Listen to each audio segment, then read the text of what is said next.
एक छोटे से गांव में जहां रहता था एक गरीब किसान रामू। रामू के पास न बड़ी जमीन थी, न बैल, न धन। उसके पास बस दो चीजें थीं, मेहनती हाथ और ईमानदार दिल। उसका घर बहुत छोटा था। छप्पर से बरसात में पानी टपकता था। दीवारों में दरारें थीं। घर में उसकी पत्नी गौरी, बेटा मोहन और छोटी बेटी गुड़िया रहते थे।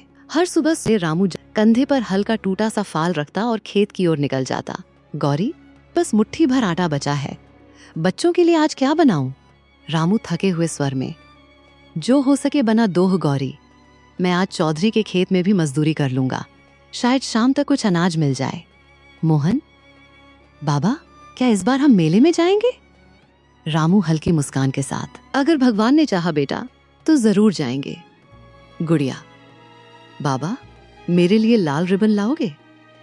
रामू उसके सिर पर हाथ फेरते हुए, हाँ बेटी, एक दिन ऐसा जरूर आएगा जब मैं तुम्हारे लिए बहुत सुंदर रिबन लाऊंगा। रामू बच्चों से वादे तो कर देता था, मगर उसे पता था कि उसकी जेब खाली है। कई रातें ऐसी बीतती जब रामू और गौरी खुद भूखे सो जाते ताकि बच्चे खा सकें। रामू मेहनत से कभी पीछे नहीं हटता था। गर्मी में तपते खेत, सर्दी में ठंडी हवाएं, बरसात में कीचड़, सब कुछ सहकर वो मेहनत करता। लेकिन उसकी छोटी सी जमीन बंजर होती जा रही थी। कभी पानी कम पड़ता, कभी फसल पर कीड़े लग जाते, कभी बाजार में अनाज का दाम इतना गिर जाता कि लागत भी पूरी ना हो। एक दिन खेत से लौटते हुए रामू ने आसमान की ओर देखा। रामू, हे भगवान, मैं मेहनत में कमी नहीं करता, फिर भी मेरे बच्चों की थाली क्यों खाली रहती है? उसकी आंखों में आंसू थे, लेकिन हिम्मत अभी भी बाकी थी। एक शाम रामू थका हारा लौट रहा था। रास्ते के किनारे उसे एक बूढ़ी अम्मा बैठी दिखाई दी। वे बहुत कमजोर लग रही थीं। अम्मा, बेटा, बहुत भूख लगी है, कुछ खाने को मिलेगा? रामू के पास सिर्फ एक सूखी रोटी थी जो उसने खुद के लिए बचा कर रखी थी। उसने एक पल सोचा, फिर रोटी अम्मा को दे दी। रामू, अम्मा, मेरे पास बस यही है, आप खा लीजिए। अम्मा आंखों में दया के साथ, बेटा, तुम खुद गरीब हो, फिर भी अपना हिस्सा मुझे दे रहे हो। रामू, भूख अमीर गरीब नहीं देखती अम्मा, आप खा लीजिए। अम्मा ने रोटी खाई और रामू को आशीर्वाद दिया। अम्मा, तुम्हारा दिल बहुत साफ है बेटा, ईश्वर तुम्हारी मदद जरूर करेगा। रामू मुस्कुराया और अपने घर की ओर बढ़ गया। अगली सुबह जब रामू खेत की ओर जा रहा था, मुर्गी पड़ी थी। उसके पंख बिखरे हुए थे और वो कांप रही थी। रामू, अरे बेचारी, लगता है किसी जंगली जानवर ने हमला किया होगा। उसने मुर्गी को उठाया और घर ले आया। गौरी, अरे ये मुर्गी कहाँ से उठा लाए? रामू, रास्ते में मिली, घायल है, अगर इसे यहीं छोड़ देता तो मर जाती। गौरी, हमारे घर में अपने खाने का ठिकाना नहीं और तुम एक मुर्गी को भी पालोगे? रामू, जान है गौरी, बेचारी को मरने के लिए कैसे छोड़ देता? गुड़िया, अम्मा, इसे रहने दो ना, मैं इसका ध्यान रखूंगी। मोहन, हाँ अम्मा, मैं इसके लिए दाना ढूंढ लाऊंगा। गरीबी के बावजूद उस परिवार ने मुर्गी को अपने घर में जगह दे दी। बच्चों ने उसका नाम रखा सोनाली। कुछ दिन तक रामू का परिवार मुर्गी की सेवा करता रहा। गौरी उसे पानी देती, गुड़िया दाना डालती, मोहन उसके लिए पत्ते और अनाज के दाने खोज कर लाता। रामू काम से लौटकर उसे देखता और मन ही मन खुश होता कि एक जान बच गई। धीरे धीरे सोनाली ठीक होने लगी। अब वो आंगन में टहलती, बच्चों के पीछे पीछे घूमती और हल्की हल्की आवाज में कुकड़ू कू करती।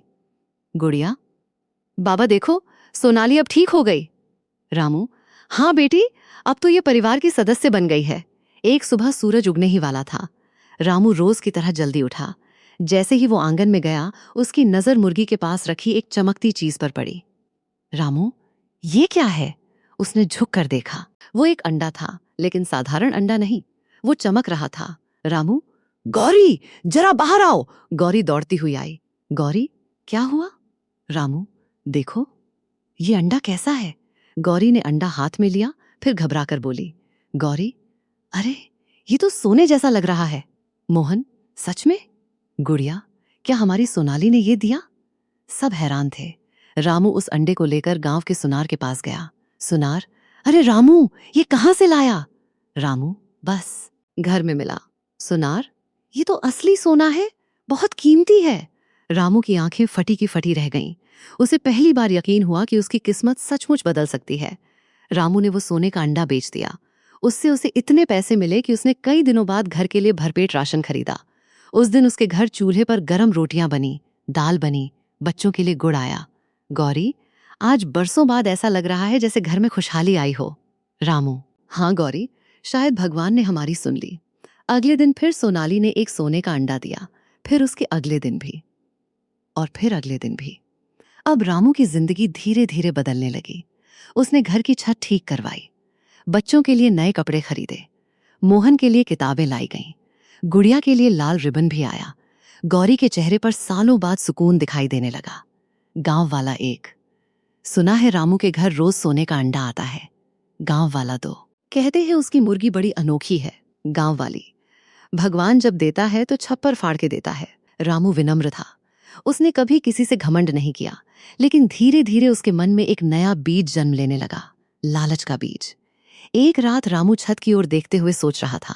रामू मन में, रोज एक अंडा, मतलब मुर्गी के पेट में कितना सोना होगा।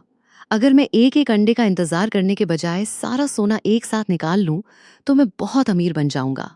बड़ा घर, ढेर सारी जमीन, नौकर चाकर, सब कुछ हो जाएगा। गौरी ने उसकी बेचैनी देख ली। गौरी, क्या सोच रहे हो? रामू, कुछ नहीं।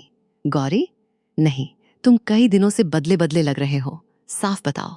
रामू, मैं सोच रहा हूं, अगर सोनाली रोज सोने का अंडा देती है तो उसके पेट में कितना सोना होगा। गौरी चौंक कर, रामू, कैसी बात कर रहे हो? जो रोज मिल रहा है वही बहुत है। रामू, पर सोचो गौरी, अगर एक ही बार में सारा सोना मिल जाए तो? गौरी, नहीं रामू, लालच मत करो, जो मिला है उसी में सुख मानो।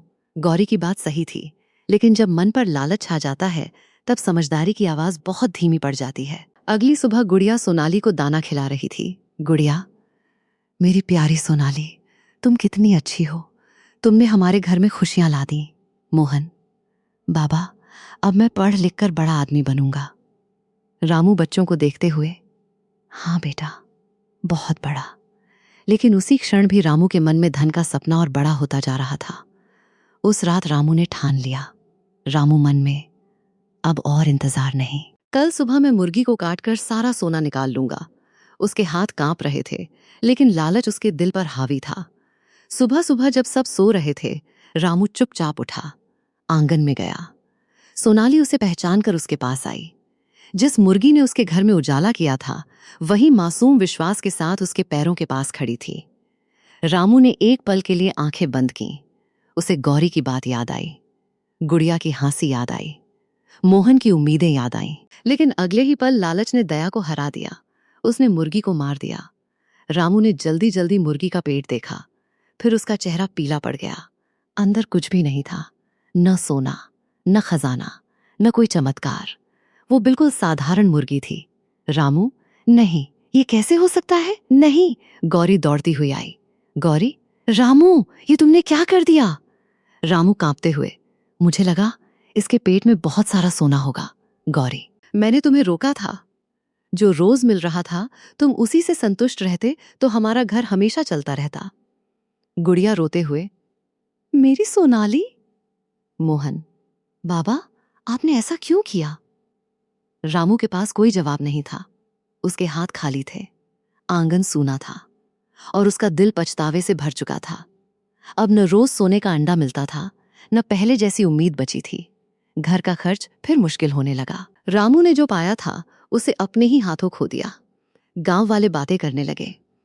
गांव वाला एक, सुना है लालच में आकर उसने मुर्गी को मार दिया। गांव वाला दो, जिसे संतोष नहीं होता उसका यही हाल होता है। रामू अब पहले से भी ज्यादा टूट चुका था। उसे हर दिन अपनी गलती याद आती। एक शाम रामू उसी पेड़ के नीचे बैठा था जहां कभी उसने भगवान से शिकायत की थी। रामू, हे भगवान, आपने मुझे दिया था लेकिन मैं संभाल नहीं पाया। मेरी गरीबी मेरी दुश्मन नहीं थी, मेरा लालच मेरी हार बना। गौरी उसके पास आकर बैठ गई। गौरी, गलती बड़ी थी रामू, लेकिन अगर सीख मिल गई तो शायद जिंदगी अभी भी खत्म नहीं हुई। रामू, हाँ गौरी, अब मैं समझ गया हूं। धीरे धीरे मिलने वाली नेमत ही असली सुख देती है। एक ही बार में सब पाने की चाह इंसान को खाली कर देती है। रामू ने फिर मेहनत शुरू की। इस बार उसके पास सोने के अंडे देने वाली मुर्गी नहीं थी, लेकिन एक बड़ी सीख थी। उसने अपने बच्चों को सिखाया कि मेहनत, धैर्य और संतोष यही असली धन है। धीरे धीरे उसकी जिंदगी फिर पटरी पर आने लगी, लेकिन सोनाली की याद उसे हमेशा ये याद दिलाती रही कि लालच बुरी बला है।